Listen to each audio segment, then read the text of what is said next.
The UAW was on its way. Its next objective, to organize the mammoth General Motors complex in Flint, Michigan. GM was now the largest auto manufacturer in the world. We were worried, how are we going to tackle Flint with 42,000 workers, a city that was really like almost a feudal domain of General Motors. They controlled everything there. The city of Flint had passed an ordinance that only two could meet, you know, and stop and talk on the streets, and they'd break it up. They'd break it up. If three of you stopped, they'd be bound until you break it up. Threatened by a hostile police force and constantly watched by company spies, the union organizers were forced to hold secret meetings.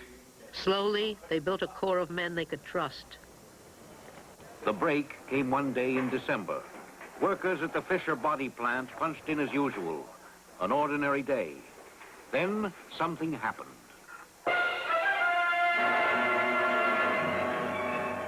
Or rather, nothing happened. Nothing moved. The workers had sat down. They would not work, and they would stay in the factory until General Motors signed a contract with their union. When they tie a can to a union man, sit down, sit down. When they give him the sack, they'll take him back. Sit down, sit down, sit down, just take a seat. Sit down and rest your feet. Sit down, you've got 'em beat. Sit down, sit down. When they smile and say, no raise in pay. Sit down. Sit down. When you want the boss to come across. Sit down. Sit down. Sit down, just take a seat. Sit down and rest your feet. Sit down, you've got 'em beat. Sit down, sit down. On January 4th, 1937, GM went to court and obtained an injunction ordering the strikers to leave the plant. It was issued by a local judge. The union attorneys discovered that he was had a massive holding of GM stock, which he had not bothered to disclose, although he was sitting in judgment on a GM matter of interest. GM tried a new tactic. They turned off the heat in the plant and blocked food deliveries to the sit-downers. A committee of strikers went to the main gate to see what was going on.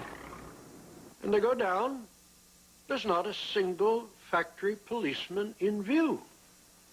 They had all retreated to the women's restroom because they didn't want to be present when the attack came on the building. And that was a warning to us that something was about to happen. The men waited. At dusk, they saw the Flint police approaching in full riot gear. They attacked with tear gas and guns.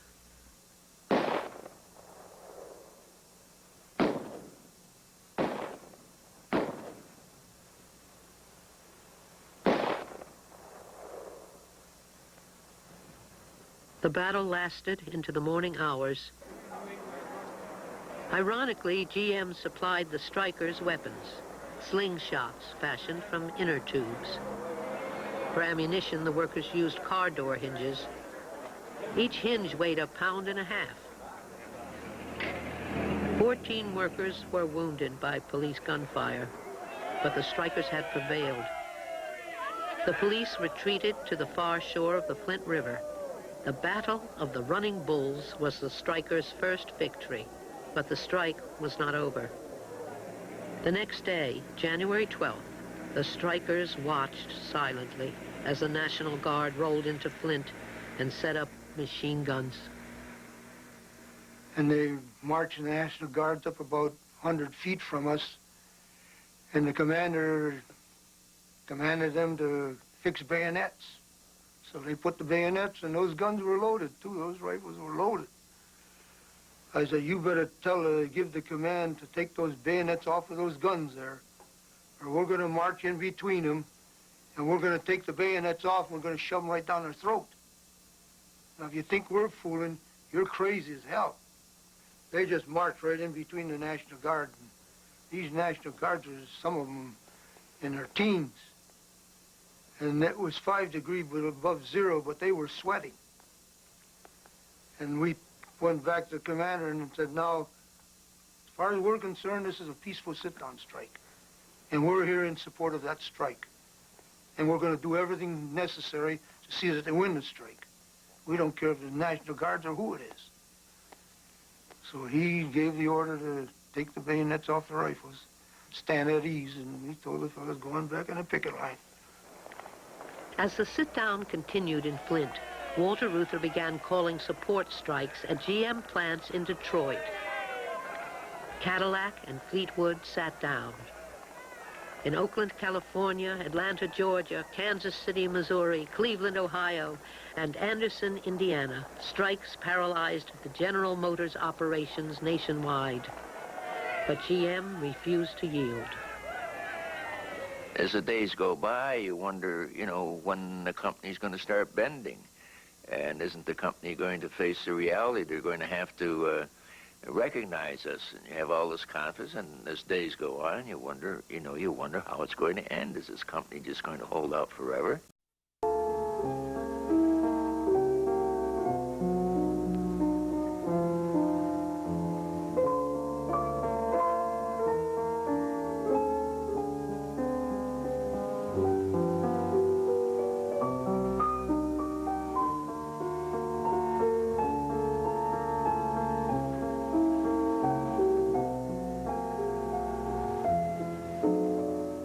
The strike was in its 29th day, and the men in the plant were beginning to feel the strain of separation from family and friends.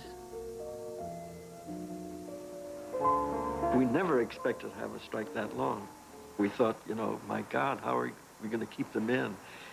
But here, this was on for over a month, so we said something has to be done to add spirit to the strike and give it a lift. The strike leaders devised a secret plan to deliver a crippling blow to the heart of the General Motors operation. Their target was a vital and heavily guarded building, GM Engine Plant Number 4. To draw the guards away from the engine plant, they staged a mock strike at Plant Number 9. Even the men in Plant 9 thought that this was a real strike. Union leaders hoped that they would fight just long enough for the UAW to take control of the engine plant. It was announced that we were going in front of Chevy 9, and all the women, it was a tremendous picket line, were standing there right in front, and we had clubs, just for the sake of having clubs. We didn't know what we were going to use for them. Then suddenly, one of the strikers in Chevy 9 broke the window, and he yelled out, "The guards are choking us." And that was gas. All of us dashed and broke all the windows possible.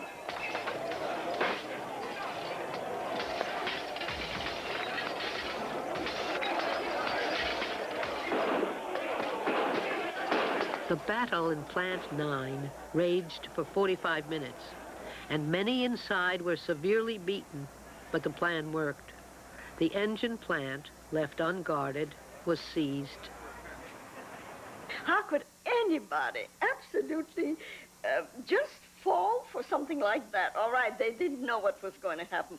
But to take the 200 police that they had in Chevy 4 and to take them out and just put them, why didn't they leave 200 here and 200 in another place, Well, they didn't. They absolutely were stupid.